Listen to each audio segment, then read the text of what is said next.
ज़्यादा बातें सिखाएं तो वो लोग समझना मुश्किल होती है। एक बात को गौर से सुन लेना, मुबारक वो हैं जो हलीम हैं, क्योंकि वो ज़मीन के वारिस होंगे। हमने ज़मीन की वारिस बनकर खुदावन यीशु मसीह हमारे, जिसको हम पूजते हैं, जिसकी हम प्रशंसा करते हैं, जिसको हम अपनी ज़िंदगी का हिस्सा बनाते हैं, वो हलीम थे। उनकी हलीमी, उनकी मोहब्बत, उनकी रफ़ाकत, उनका खालूस हमारी ज़िंदगियों से मुंतकिल हुआ और हम आज उसी के मानने वाले और उसी को कबूल करने वाले। और लिखे मुबारक वो हैं जो हलीम हैं, और मुबारक वो हैं जो रास्तबाजी के भूखे और प्यासे हैं। रास्तबाजी हमने ज़रूर किसी भी शख्स के साथ, खादिम के साथ या कलाम मुक़द्दस के साथ हम जब रास्तबाजी के लिए तैयार होते हैं तो खुदा अपने लोगों को बेहद प्यार करता है। तो जो भूखे हैं, बाकी बहुत सारे लोग हैं जो इब्लीस की तरफ भागते हैं, लेकिन जो रास्तबाजी के प्यासे और भूखे हैं, खुदा उनको संभालता है और उनकी हिफाजत करता है। उन लोगों को अपनी लपेट में रखता है। उन लोगों के साथ दिन को बादल का शैतान बनकर, रात को आग का शैतान बनकर उनकी रहनुमाई करता है। खुदा अपने लोगों के साथ साथ अपने लोगों को संभाल लेता है। और कलाम मुक़द्दस में तीसरी आयत में देखें तो बड़ी खूबसूरत बात लिखी है। कलाम मुक़द्दस तो सारे ही खूबसूरत है। मुबारक वो है जो दिल के गमगीन हैं, क्योंकि वो आसमान की बादशाही उनकी है। गमगीन बनिना इंसान जब अपनी जिंदगी के अंदर खुदा को कबूल कर लेता है तो खुदा की सच्चाई उनकी जिंदगी से निकलती है, तो वो गमगीन भी होते हैं, वो परेशान भी होते हैं, ताकि खुदा उनके साथ साथ मौजूद है। और मुसीबत में जो अपने खुदा को हर वक्त याद रखते हैं तो उन पर मुसीबतें, दुख आते हैं, वो खुदा को अपनी ज़िंदगी का हिस्सा महसूस करते हैं। तो आज हमें चाहिए हम अपनी ज़िंदगी के अंदर अपने खुदा को हरगिज़ ना भूलें, ताकि खुदा हमें बेहद प्यार करता है, बेहद मोहब्बत करता है, अपने लोगों को संभाल लेता है। खुदा उनके पाक कलाम पढ़े और सुने जाने पर खुदा उनकी बरकत हो।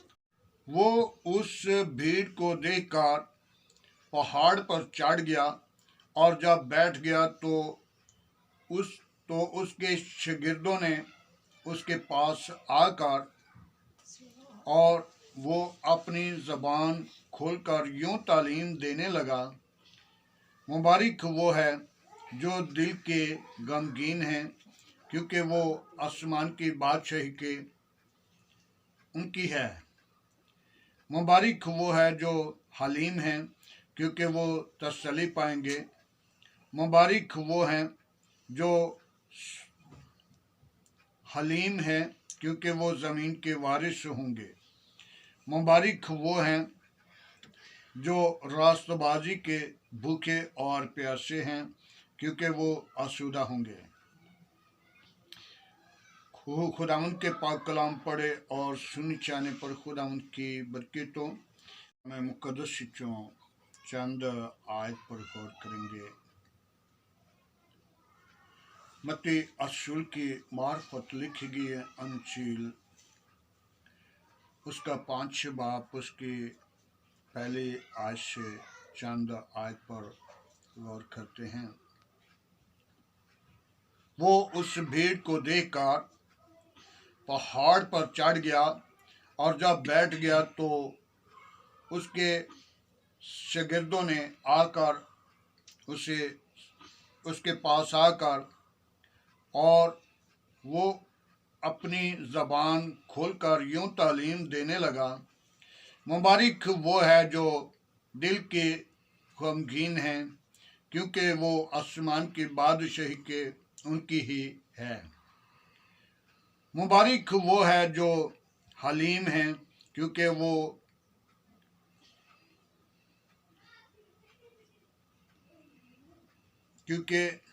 नहीं, ये कर दो एक मिनट। बदन का चिराग आंख है। मत्ती रसूल की मार्फत लिखी गई अंजील उसका 6 बाब और उसके 22 आयत में देखते हैं तो लिखा हुआ है, बदन का चिराग आंख है। बस अगर तेरी आंख दुरुस्त है तो तेरा सारा बदन रोशन होगा। खुदावंद के पाक कलाम पढ़े और सुन जाने पर खुदावंद की बरकतों। बदन का चिराग आंख है। जो लोग बदन को इसी आंख से अच्छी निगाह के साथ या बुरी निगाह के साथ देखते हैं, या अच्छी निगाह के साथ देखा है तो चिराग है। अगर बुरी निगाह के साथ देखा है तो वो बदन के लिए एक अज़ाब बन चुका है, क्योंकि कलाम मुकद्दस में लिखा है, किसी औरत की तरफ तूने सर के बालों से लेकर पांव के नाखून तक बुरी ख्वाहिश से देख चुका है तो तूने अपनी जिंदगी के अंदर गुनाह कर चुका है। उस खातून के साथ, उस औरत के साथ तो ज़ना कर चुका है। वो लिखा गया है, क्योंकि बनिनो इंसान को खुदा दोनों आंखें जब दी हैं तो हमने नेकी और बदी की पहचान करनी है। जब बनिनो इंसान बदन का चिराग बना लेता है आंख को, तो अच्छी आंखों से देखना बनिनो इंसान को या किसी भी इंसान के ऊपर निगाह करता है तो उसे देख सकता है, लेकिन देखने का रवैया उसका नजर आता है। और जो बदन का चिराग है वो आंख है, क्योंकि आंख के वसीला अच्छी ख्वाहिश से भी देख सकता है, और बुरी ख्वाहिश से जब देखता है तो उस वक़्त उस बदन का चिराग नहीं बल्कि उसका अजाब बन जाता है। तो हमने अपनी ज़िंदगी पर गौर करनी है ताकि हम अपनी ज़िंदगी को बदलें, हम ज़िंदगी के अंदर बदन का चिराग को कायम रखें। जब हम बदन के चिराग को कायम रखेंगे तो हमारी ज़िंदगी के अंदर बरकत आएगी और खुदा हमें अपने लापेट में रखेगा, तमाम बुराइयों से और बुरे मंसूबों से बचाएगा। खुदावंद के पाक कलाम पढ़े और सुने जाने पर खुदावंद की बरकत हो। मत्ती रसूल की मार्फत लिखी गई अंजील और उसका 6 बाब उसके 19 आयत में गौर करेंगे। 19 से लेकर चंद आयत पर हम गौर करेंगे। अपने वास्ते ज़मीन पर माल क्षमा न करो, जहाँ कीड़ा खराब करता और सांग लगता है, और जहाँ चोर नकब लगाता और चुराता है, बल्कि अपने लिए आसमान पर माल क्षमा करो, जहाँ ना कीड़ा खराब करता है और ना सांग लगता है, और ना वहाँ चोर नकब लगाता और ना चुराता है। क्योंकि जहाँ तेरा माल है वहाँ तेरा दिल भी लगा रहेगा। खुदावंद के पाक कलाम पढ़े और सुने जाने पर खुदावंद की बरकत हो। हमने एक बात पर गौर करनी है, उस पर तवज्जो करते हैं कि अपने वास्ते ज़मीन पर माल क्षमा ना करो, जहाँ कीड़ा खराब करता है और संग लगता है। आसमान पर माल क्षमा करो, जहाँ तेरा माल है वहाँ तेरा दिल भी लगा रहेगा। हमने इस बात पर गौर करनी है, बल्कि अपने लिए आसमान पर माल जमा करो। आसमान पर माल कैसे जमा करेंगे? आसमान पर हमारा कैसे दिल लगा रहेगा? क्योंकि बहुत सारे लोग इस बात को याद करते हैं कि खुदा का खादिम जो है उसने अपनी चंदे के लिए बात कर दी है, उसने अपने हदिये के लिए बात कर दी है, उसने अपनी दयकी के लिए बात कर दी है। नहीं, बल्कि अपने वास्ते आसमान पर माल जमा करो। थोड़ी जी पीछे करके ताकि वो वाली कर। अपने लिए आसमान पर माल जमा करो, जहां तेरा माल है। सबसे पहले हम देखें, माल हमारा खुदावंद यीशु मसीह है। यीशु मसीह की तरफ देखें। यीशु मसीह मुझे और आपको ये फरमाता है, जहां मैं हूं वहां मेरे लोग होंगे। आज हमने अपनी जिंदगी पर गौर करनी है, क्योंकि हमने ये हमारा देश नहीं, ये हमारा वतन नहीं, हमारा देश, हमारा वतन, हमारा जिला, हमारी सारी विरासत इस आसमान पर है।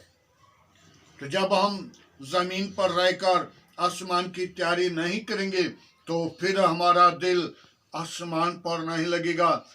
वहां पे हमें भेज दिया जाएगा जहां आंखों का रोना और दांतों का पीसना होगा। आज हमने अपनी जिंदगी पर गौर करनी है, क्योंकि हम उस जगह पे जाना चाहते हैं जहां हमारा हमेशा माल जमा होता है। तो सबसे पहला हमारा माल खुदावंद यीशु मसीह है, जिसकी वसीला हमने आसमान की तैयारी करनी है। यीशु मसीह के पास जाना है, क्योंकि यीशु मसीह अपने लोगों को जिंदगी देने की कुदरत रखता है। यहाँ पे भी वो जिंदगी देता है और आसमान पर भी वो जिंदगी देता है। और जो आसमान पर जाएंगे, बहुत सारे लोग उस जगह पे जाएंगे जहां आंखों का रोना और दांतों का पीसना है। और बहुत सारे लोग कम जाएंगे जो जहां खुदावंद यीशु मसीह मौजूद होगा, जहां यीशु मसीह का तख्त लगा होगा, और वहां पे हमारे लिए खुशी का एक पैगाम होगा। वहां ना कोई दुख होगा, ना कोई मुसीबत होगी, ना कोई भूख होगी, ना कोई प्यास होगी। वहां पे हमारे लिए खुशी का मुकाम होगा।